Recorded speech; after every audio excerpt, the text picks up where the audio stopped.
838 शेतकऱ्यांनी 4 महिन्यात आत्महत्या केल्यात. सरासरी 7 असेल हा खोके सरकारचा शेवटचा प्रयत्न मतं जिंकण्याचा. मतं तर येणारच नाहीत, पण हे सगळं राजकारण डोळ्यासमोर ठेवून केलेलं आहे. कुठेही संवेदनशील नाही आहे. गेल्या 2 वर्षात किती शेतकऱ्यांनी आत्महत्या केल्यात हे आपल्या समोर आहे.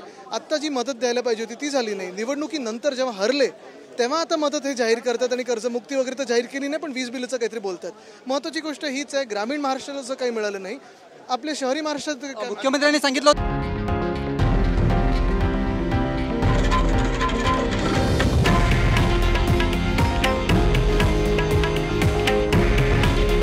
हे आहे देशातील नंबर 1 न्यूज नेटवर्क आणि आपण पाहत आहात TV9 मराठी. काळजी तुमची, हित महाराष्ट्राचं.